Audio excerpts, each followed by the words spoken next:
Welcome to Poetry Changes Lives, my book of poetry, history, and a thought for the day, all in one book.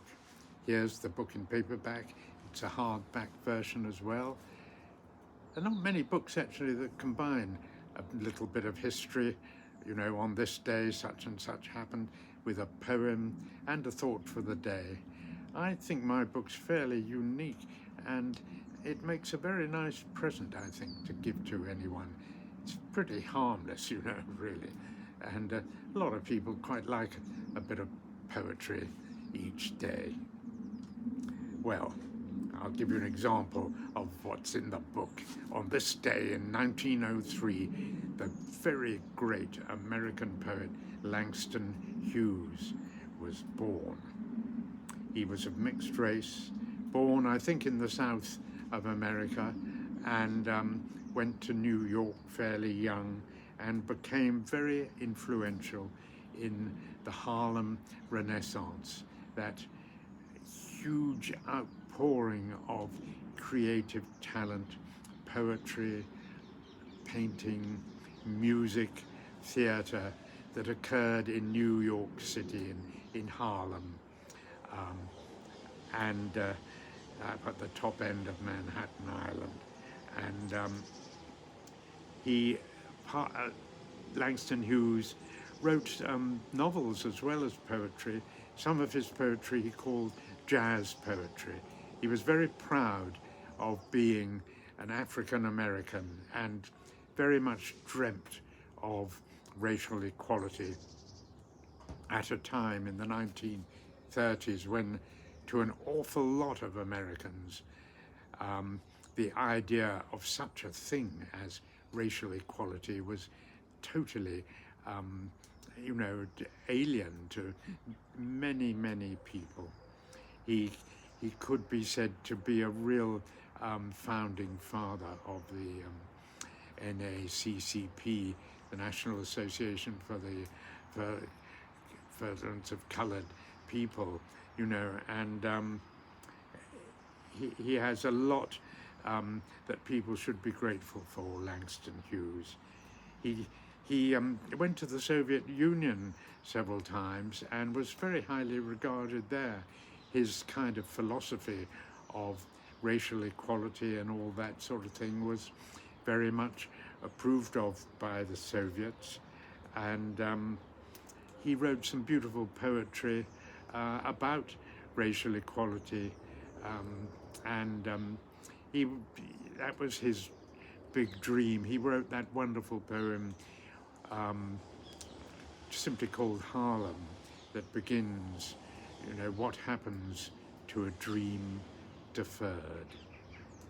And I think that's, it's full of sort of regret. I think he felt that it was time for great dreams like racial equality to no longer simply be deferred, people to sort of put it out of their minds.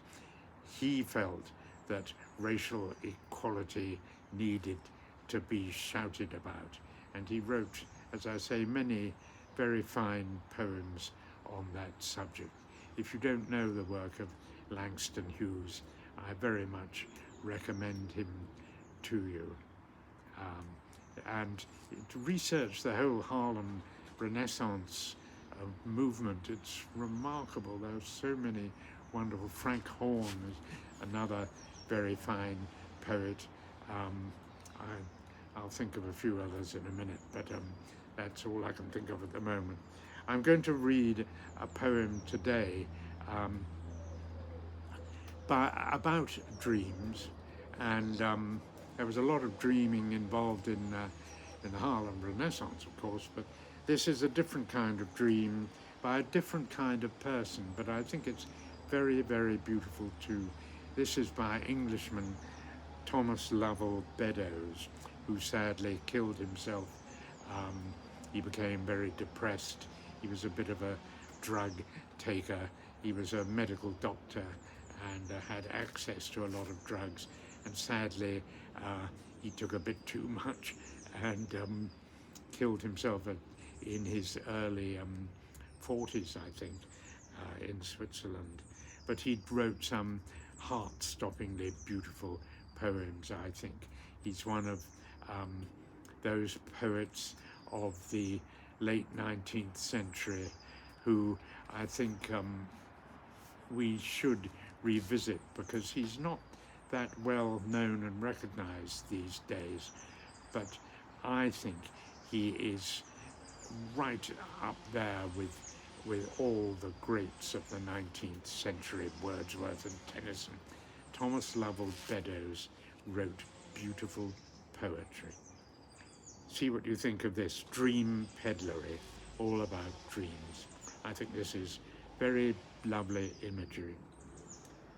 If there were dreams to sell, what would you buy? Some cost a passing bell, some a light sigh that shakes from life's fresh crown only a rose leaf down. If there were dreams to sell, merry and sad to tell, and the crier rang the bell, what would you buy? A cottage lone and still, with bowers nigh, shadowy, my woes to still until I die? Such pearl from life's fresh crown, fain would I shake me down. Were dreams to have at will, this would best heal my ill. This would I buy. I think that's a very fine example of sort of magical mystery poetry of the kind that Thomas Lovell Beddoes very much promoted. People like William Butler Yeats, writing slightly later, I think followed on. They saw the power in mystery and magic in poetry, and of course Yeats wrote some astonishingly beautiful, magical poems, and others did as well. Well, today I reflect on the dreams of humanity, such as equality for all and justice for all and kindness, universal kindness. It's unrealistic to expect quick progress on such matters, but we can all dream, as Thomas Lovell Beddoes dreamt, as Langston Hughes did with the Harlem Renaissance. Thanks for listening today.